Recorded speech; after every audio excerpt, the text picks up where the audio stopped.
Assalamualaikum warahmatullahi wabarakatuh. Pada bab 8 kali ini, saya akan menjelaskan manajemen pendidik dan peserta didik. Yang pertama, pengertian manajemen pendidik. Menurut Dr. Muhammad Kristiawan MPD, manajemen merupakan suatu kegiatan yang dilakukan secara bersama-sama oleh dua orang atau lebih yang didasarkan atas aturan tertentu dalam rangka mencapai tujuan organisasi.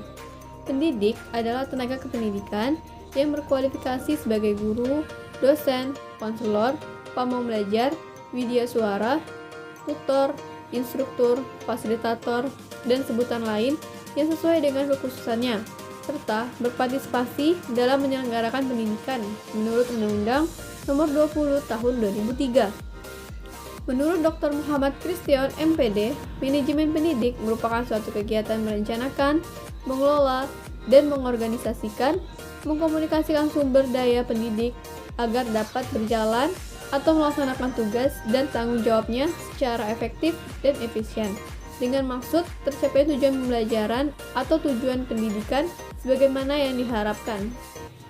A. Manajemen pendidik. 2. Tugas, kewajiban, dan hak pendidik. Yang pertama, tugas pendidik. Tugas pendidik menurut Undang-Undang Nomor 20 Tahun 2003 adalah merencanakan dan melaksanakan proses pembelajaran, menilai hasil pembelajaran, melakukan pembimbingan dan pelatihan, serta melakukan penelitian dan pengabdian kepada masyarakat, terutama bagi pendidik pada perguruan tinggi. Menurut Supardi, tahun 2013, halaman 91, menyebutkan, tugas seorang pendidik terdiri atas beberapa hal, yaitu disebutkan sebagai berikut. 1. Tugas guru sebagai profesi. Tugas ini menuntut kepada guru untuk mengembangkan potensi profesionalisme diri sesuai perkembangan ilmu pengetahuan dan teknologi. Mendidik, mengajar, dan melatih anak didik adalah tugas guru sebagai profesi. Yang kedua, tugas guru di bidang kemanusiaan.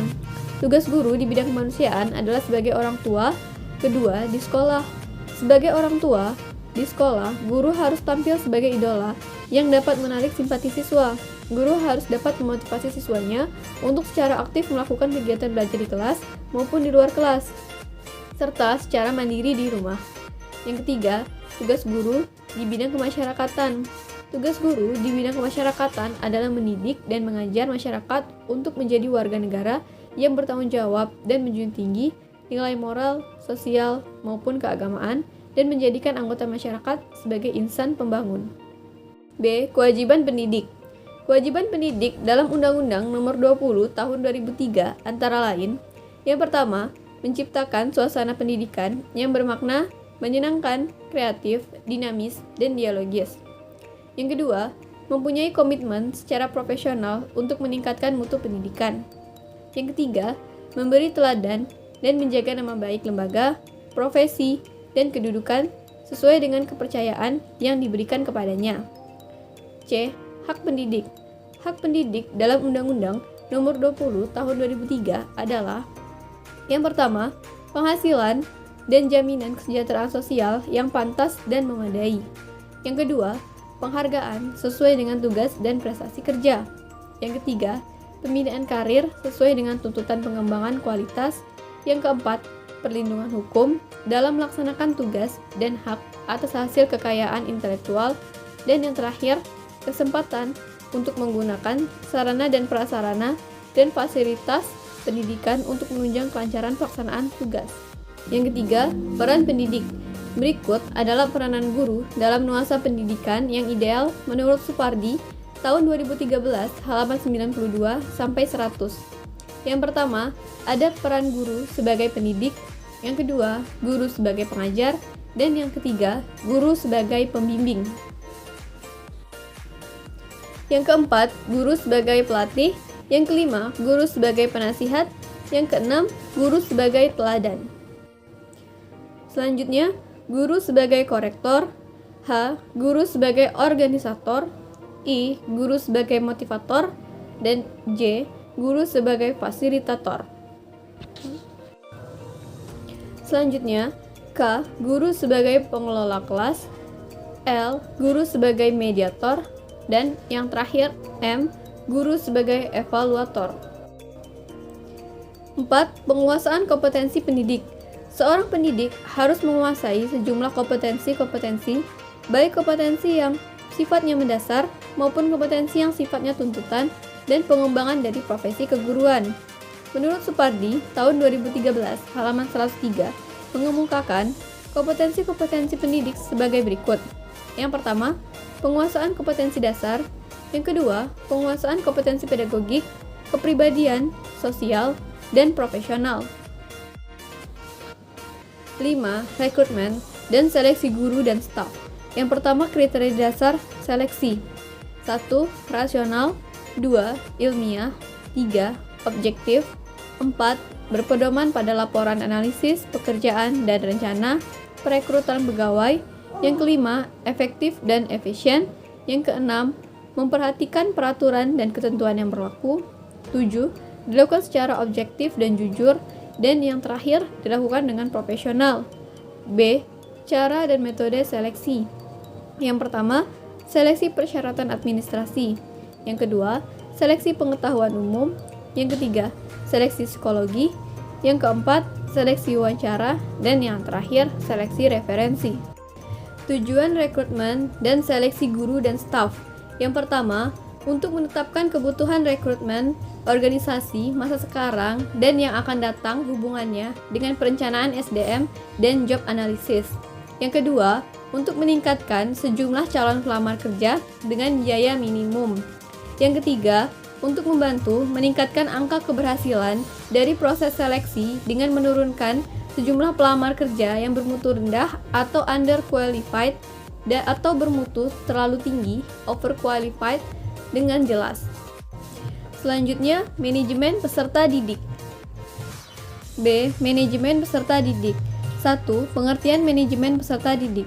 Peserta didik menurut Ketentuan Umum Undang-Undang Republik Indonesia Nomor 2 Tahun 1989 tentang Sistem Pendidikan Nasional adalah anggota masyarakat yang berusaha mengembangkan potensi dirinya melalui proses pendidikan pada jalur, jenjang, dan jenis pendidikan tertentu. Menurut Asmendri, tahun 2014, halaman 3, peserta didik adalah orang atau individu yang mendapatkan pelayanan pendidikan sesuai dengan bakat, minat, dan kemampuannya agar tumbuh dan berkembang dengan baik serta mempunyai kepuasan dalam menerima pelajaran yang diberikan oleh gurunya. Peserta didik adalah sosok manusia sebagai individu atau pribadi atau manusia seutuhnya.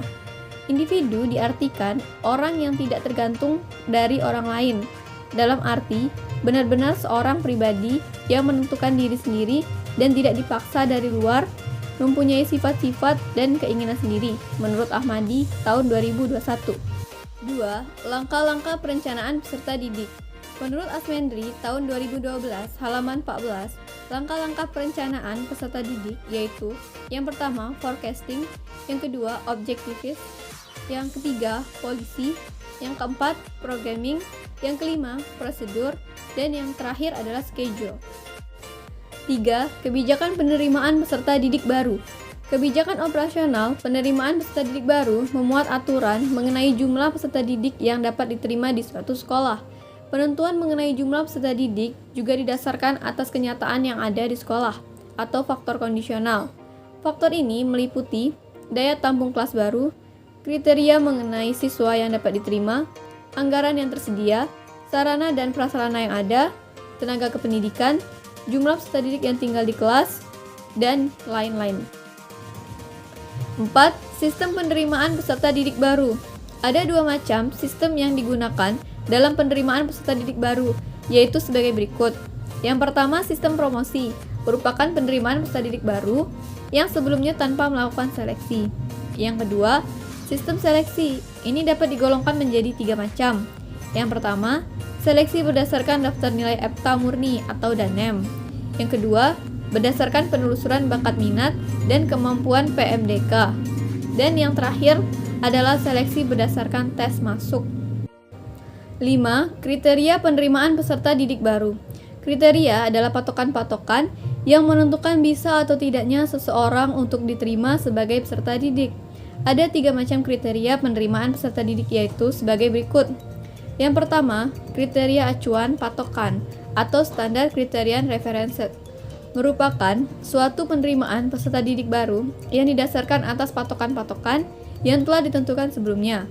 Yang kedua, kriteria acuan norma atau norm criterion reference, yaitu penerimaan peserta didik yang didasarkan atas keseluruhan prestasi peserta didik yang mengikuti seleksi. Yang ketiga, kriteria berdasarkan daya tampung sekolah. Yaitu sekolah terlebih dahulu menentukan berapa jumlah daya tampung calon peserta didik yang akan diterima. 6. Rekrutmen peserta didik. Rekrutmen peserta didik merupakan proses pencarian dan menemukan peserta didik yang nantinya akan menjadi peserta didik di sekolah yang bersangkutan. Menurut Asmendri, tahun 2012, halaman 38. Yang terakhir, orientasi peserta didik. Orientasi merupakan perkenalan situasi dan kondisi sekolah yang diberikan kepada peserta didik. Situasi dan kondisi tersebut meliputi lingkungan fisik dan lingkungan sosial sekolah.